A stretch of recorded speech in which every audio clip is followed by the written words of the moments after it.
Hello dear students, welcome to the channel of Dr. Gaurav Verma. Today in this video lecture we will understand the concept of partial derivatives.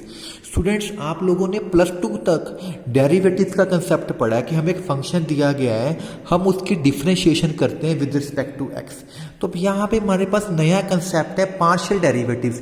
Partial derivative का concept तब आता है जब हमारे पास एक से ज़्यादा इंडिपेंडेंट वेरिएबल हो, यानी कि एक्स वाई, ठीक है, x1 x2 x3 हमारे पास ज़्यादा इंडिपेंडेंट वेरिएबल्स हों तब हम पार्शियल डेरिवेटिव का कंसेप्ट यूज़ करते हैं। सबसे पहले हमारे पास है फर्स्ट ऑर्डर पार्शियल डेरिवेटिव्स। इसका क्या मतलब होता है, मान लीजिए कि z फंक्शन है x और y का।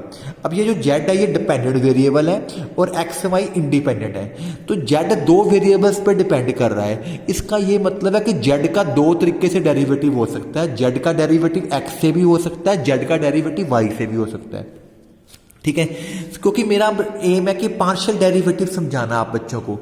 तो partial derivative of f with respect to x, अगर हमें उस फंक्शन का f का डेरिवेटिव x से करना है, इसको बोलेंगे पार्शियल डेरिवेटिव। उसको हम डिफाइन कैसे करते हैं mathematically, curl z upon curl x, क्योंकि z या f एक ही चीज है, और curl f upon x is equal to limit delta x approaches to zero.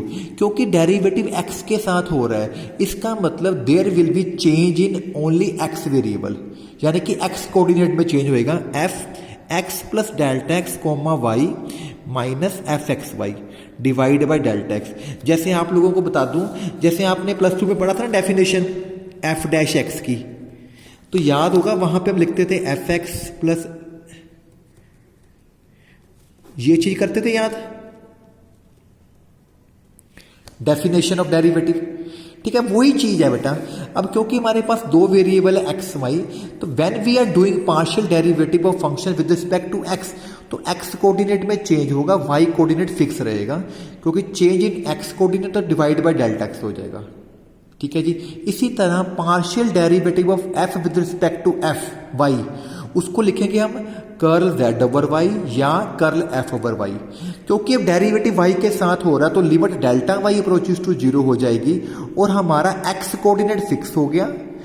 There will be change in y coordinate, यानी कि f x comma y plus delta y minus f x y divided by delta y, ठीक है जी। Definition समझना बहुत जरूरी है कि अगर आपको इसका डेफिनेशन को क्लियर नहीं हुआ तो ये बेसिक चीजें हैं, ठीक है जी। अगर पार्शियल डेरिवेटिव x से कर रहे हैं तो there is a change in x variable, y remains constant.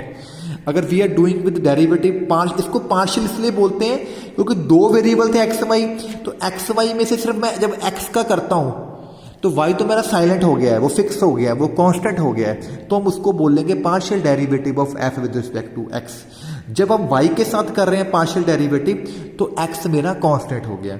तो जो कर्ल f ओवर x है इसको हम एफ एक्स भी लिखते हैं शॉर्ट फॉर्म में, कर्ल एफ ओवर वाई को लिखते हैं एफ वाई, ठीक है। ये सिंपल डेफिनेशन होगी। अगर मुझे किसी फंक्शन का डेरिवेटिव निकालना है ए कोमा बी पॉइंट पे, तो इसको लिखेंगे f x a comma b, क्योंकि मैंने बताया एफ एक्स का मतलब है there is a change in x coordinate. क्योंकि हमें पर्टिकुलर पॉइंट पे निकालना है तो ये क्या होएगा, इसका derivative limit h approaches to zero. जब पॉइंट वाला क्वेश्चन करना है तो h approaches to zero, there will be change in a coordinate a plus h comma b minus f a b divided by h. इसी तरह अगर y से derivative करेंगे then there will be change in the b coordinate, तो वहां पे limit k approaches to zero f a comma b plus के minus f ए के डिवाइड बाई के हो जाएगा, ठीक है जी। तो देखो यहाँ पे पीछे यहाँ पे एफ ए भी रहेगा आपका, ठीक है जी। क्योंकि सिर्फ y कोऑर्डिनेट अगर y से डेरिवेटिव कर रहे हो तो यहाँ पे b प्लस के b भी हो जाएगा। अगर a से x कोऑर्डिनेट से कर रहे हो तो a प्लस एच अपॉन ए, इन दोनों का डिफरेंस कितना h, इन दोनों का डिफरेंस कितना k, तो k से डिवाइड किया। ये स्क्रीनशॉट ले सकते हो, ये पार्शियल डेरिवेटिव की मैंने डेफिनेशंस लिखी हुई हैं। यूजिंग डेफिनेशन का क्वेश्चन करना हो तो इसको याद रखना पड़ेगा, पहले आपको स्टूडेंट्स याद करना पड़ सकता है, ठीक है जी। आगे हमारे पास है partial derivatives of second order.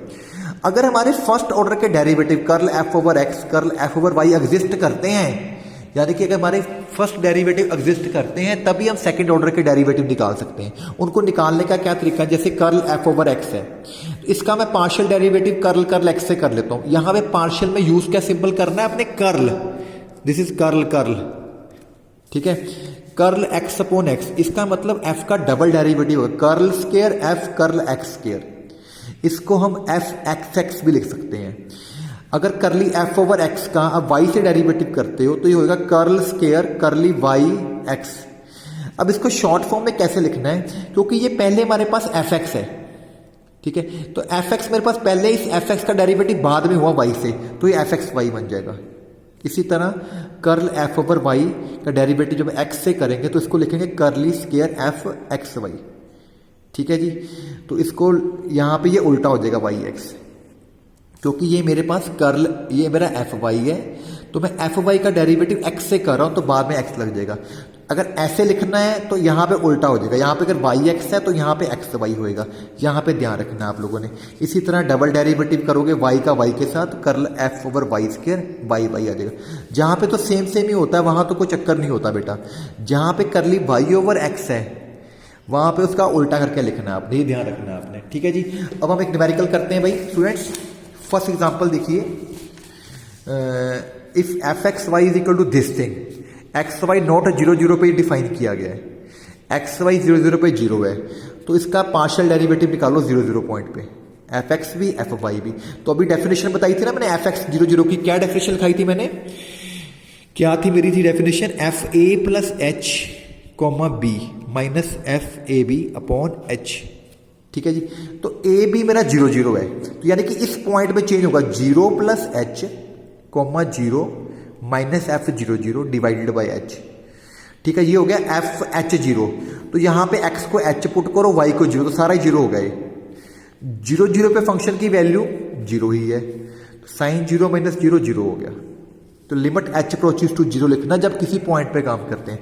इसी तरह एफ वाई 0 0 निकालना है, वाई से डेरिवेटिव है, तो वाई के लिए मैंने क्या सिखाया था, लिमिट के अप्रोचेस टू 0 0, क्योंकि there is a differentiation with respect to y, तो वाई कोऑर्डिनेट चेंज होगा, देखो 0 0 प्लस के माइनस एफ 0, पीछे हमेशा फिक्स रहता है, आगे आपने देखना किस में ऐड करना है कोऑर्डिनेट, ठीक है।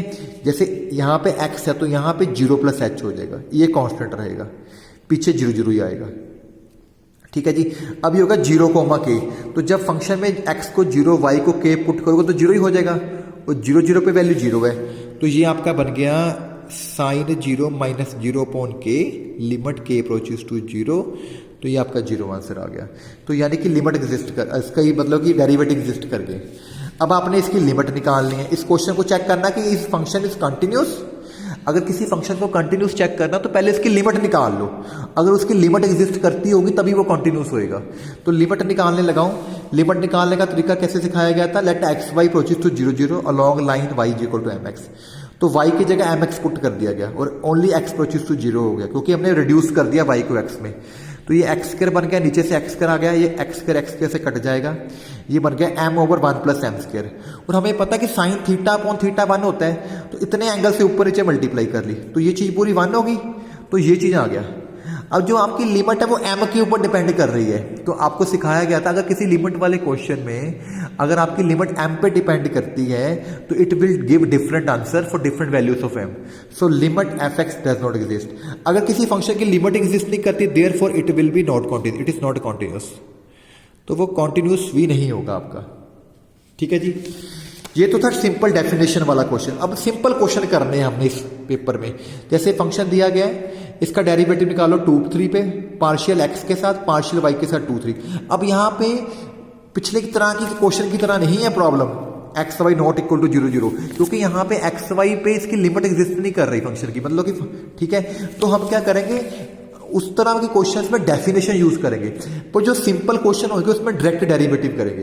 ये सिंपल क्वेश्चन है, इसमें डायरेक्ट डेरिवेटिव करना कैसे, जैसे फंक्शन लिख लिया, मुझे करना है एफ एक्स, एफ एक्स का मतलब क्या, partial derivative with respect to x, तो इसका डेरिवेटिव करना आता है, लॉग का डेरिवेटिव क्या होता है 1 upon X into partial derivative X inner bracket बीच वाली ब्रैकेट का, क्योंकि डेरिवेटिव अब एक्स से करना है तो सिर्फ एक्स का डेरिवेटिव करना है, वाई आपका कांस्टेंट हो गया, एक्स का 1 हो गया, वाई ऐसे कैसे, ये अकेला वाई इसका 0 हो गया, अकेले एक्स का 2 हो गया, ये इसका आंसर आ गया, ठीक है। अब इसमें ये पॉइंट 2,3 पुट कर दो, तो वाई को 3 एक्स को 2 सॉल्व करके आपका आंसर आ जाएगा।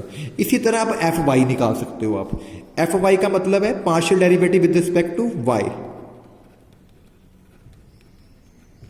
कैसे करेंगे? पहले लॉग का डेरिवेटिव,